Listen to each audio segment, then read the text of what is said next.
सब गोपियां यमुना में स्नान करने के लिए आती हैं।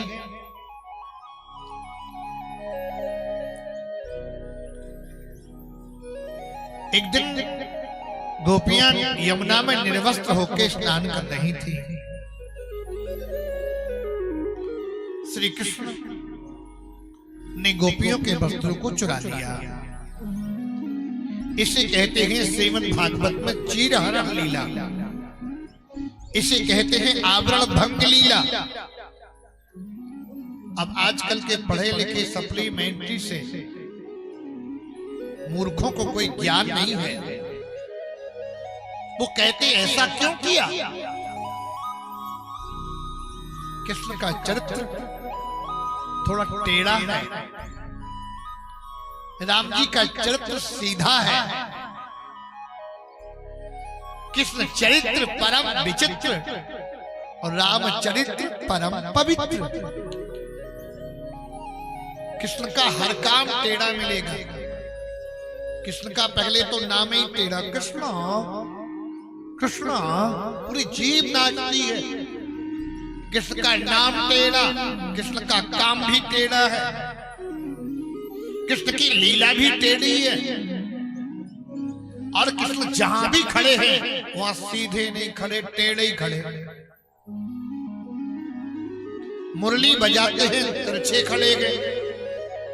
गीता का ज्ञान उपदेश अर्जुन को कर रहे हैं, तिरछे खड़े गए। राधा रानी के साथ में खड़े हैं, तिरछे खड़े गए। तो कृष्ण का हर काम टेढ़ा है। टेढ़ी चीज टेढ़ी बात थोड़ा समझ में जल्दी आती नहीं है। कृष्ण ने जो कहा है उसे करो, राम ने जो किया है उसे करो। राम जी ने उपदेश बहुत कम किया, करके दिखाया। उपदेश का असर नहीं पड़ता तो स्वयं। एक महात्मा से किसी ने कहा, महाराज जी, बोल नहीं रहा क्या, हमारा ये बेटा पढ़ता लिखता नहीं है, गुड़ बहुत खाता है। तो महात्मा ने कहा इसको 1 महीने बाद ले आना। तो महात्मा ने कहा, क्यों बेटा गुड़ मत खाया करो? तो उनके माता पिता ने कहा, गुरुजी ये बात पहले ही कह देते आप। बोले पहले मैं गुड़ खाता था, मैंने अंदाज लिया कि छूटता कि नहीं छूटता। राम जी ने उपदेश बहुत कम किया, करके दिखाया। प्रातः काले उठ के रघुनाथ, मात पिता गुरु ना माता। ये राम जी का चरित्र अभी आप करो। गोपियों के वस्त्र लेकर के कन्हैया कदम के वृक्ष पर चढ़ गए। गोपियां स्नान कर रही थी, हरर यमुने हरर यमुने हरर यमुने हरर यमुने। पर स्नान करके जैसे ही निवृत्त हुई, एक गोपी बोली, अरे ललिता सखी, हमारे वस्त्र को कौन ले गया? अरे विशाखा, हमारे वस्त्र को कौन ले गया? तो देखा तो कदम के वृक्ष पर नंद को छोरा बैठो।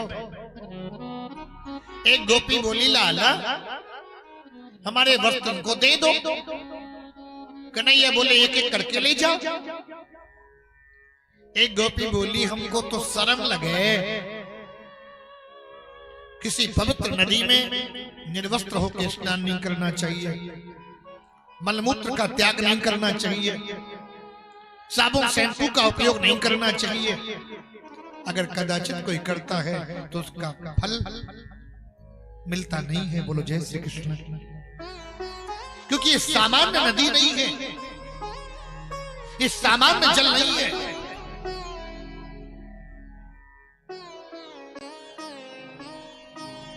भगवान ने ऐसा क्यों किया? लोग कहते भगवान ने ऐसा गलत किया। भगवान हमारे किस अंग में नहीं है, हमारे आंखों में नहीं है, हमारे कान में नहीं है, हमारे पेट में नहीं है, हमारी पीठ में नहीं है, सब जगह परमात्मा का वास है। इसे कहते निरोध लीला, इसे कहते आवरण भंग लीला। और ये गोपियां कौन है मालूम है? गोपी सामान्य नहीं है, गोपी गोभी कृष्ण रसम पिबति इति सा गोपी, जो प्रत्येक इंद्रियों से गोविंद का पान करे उसे कहते गोपी। राम जी जब दंडकारण्य की ओर जा रहे थे तो ऋषि मुनियों ने प्रभु के साथ में भगवती सीता को देखा और देख करके भाव जगा, काश हम भी नारी होते और प्रभु की सेवा करते। राम जी ने कहा तथास्तु। श्री राम ने जब सीता का परित्याग किया था, नित्य अग्निहोत्र करते थे।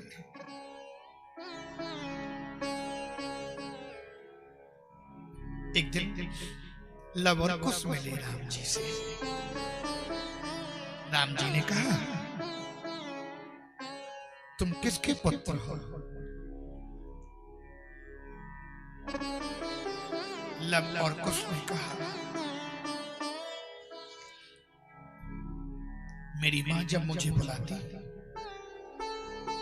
तो यही कहते भो निष्ठुर पुत्र अत्र आगच्छ। श्री राम के नेत्रों में आंसू छलक पड़े।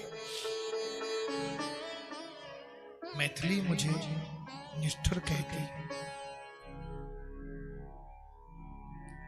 राम जी के कक्ष में सीता जी की तस्वीर रखी थी, जमीन पर शयन करते थे राम। लव और कुश ने जाकर के कहा मुझे महाराज राम मिले थे। उन्होंने पूछा तुम किसके बालक हो? माता, मैंने कहा मैं निष्ठुर का पुत्र हूं। राम के कक्ष में मैंने आपकी तस्वीर देखी मां। सीता जी ने सोचा राम ने लोगों की दृष्टि में, लोक की दृष्टि में मेरा परित्याग किया, लेकिन हृदय से सीता का परित्याग नहीं किया।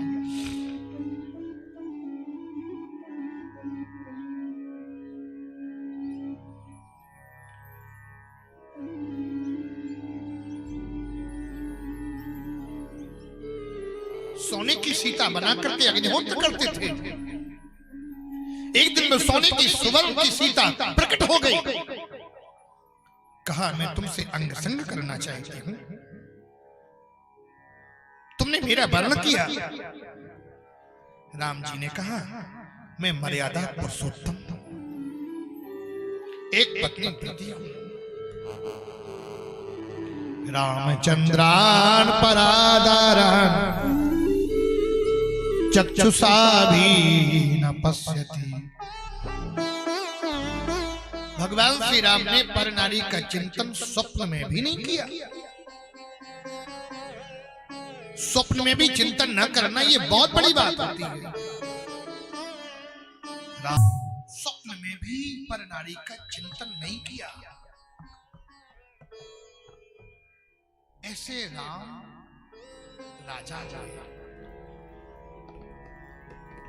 वाल्मीकि रामायण में तो यहां तक लिखा है उपासित लोका है।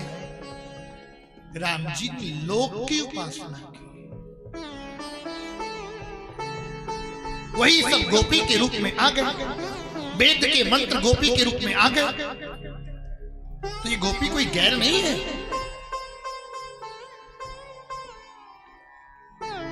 वही सब कन्हैया ने कहा एक एक करके ले जाओ,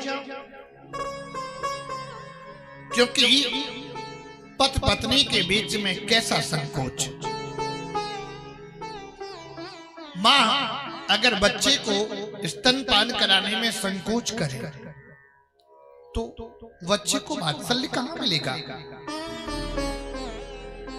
गोपियों के वस्त्रों को नहीं चुराया प्यारे, भगवान ने गोपियों के अज्ञान को चुराया,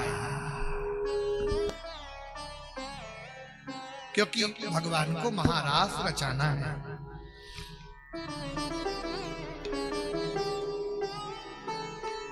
श्री परीक्षित जी महाराज ने कहा, भगवान ने बेड़ू ने नाद किया और जो बंसी को सुन लेता, इति बेड़ोरवं राजन् सर्वभूत मनोहर। कन्हैया की बंसी को जो सुन लेता है, सबका चित्त चला जाता है। गायें घास चरना छोड़ देती हैं, दौड़ करके रवा करके आती हैं, मानो गाय माता कहती हैं, और बजाओ ना बांसुरी। हिरण भी अपने कान रूपी दोने को संभाल करके वेणु को पान करते हैं। गिरिराज को रोमांच होता है, पृथ्वी माता प्रफुल्लित होती है।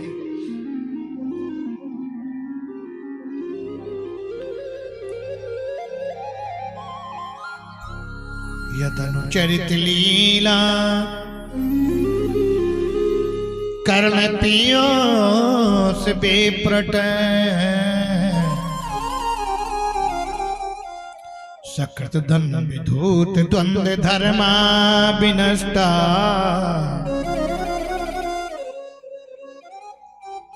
यदनुचरित लीला कर्ण पीयूष बेप्रट, सकृत धन विधूत द्वंद्व धर्मा विनष्टा। सपति ग्रह कुटुंबम दीन मुत्सज्जे दीना, बहबाई है विहंगा भिक्षुचर्यां चरन्ति। एक गोपी कहती है, लाला असमय में बेड़ू निनाद मत किया करो, बंसी मत बजाया करो। हे गोपाल,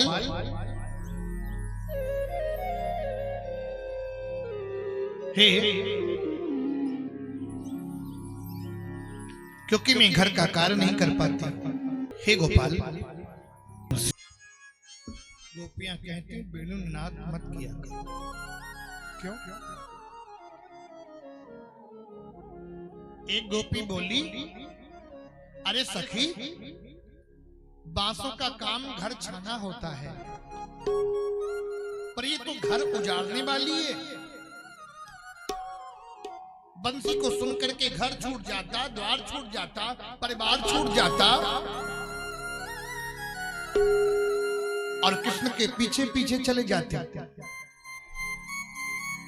एक गोपी बोली, अरे सखी, इस बंसी ने कौन सी तपस्या करी जो कि कृष्ण अपने अधरों पर हमेशा पधराए रहते हैं? ये बंसी मालूम है कौन है? साक्षात माता सरस्वती है। कृष्ण के लिए रोते रोते भांडरीक वन में समाहित हो गई। विश्वकर्मा जी ने बंसी बजाई और भगवान ने उन्हें अपने अधरों पर पधराया।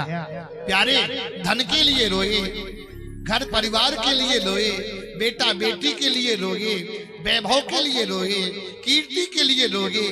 एक बार ठाकुर के लिए रो करके देखो, जीवन में कैसी मस्ती आती है।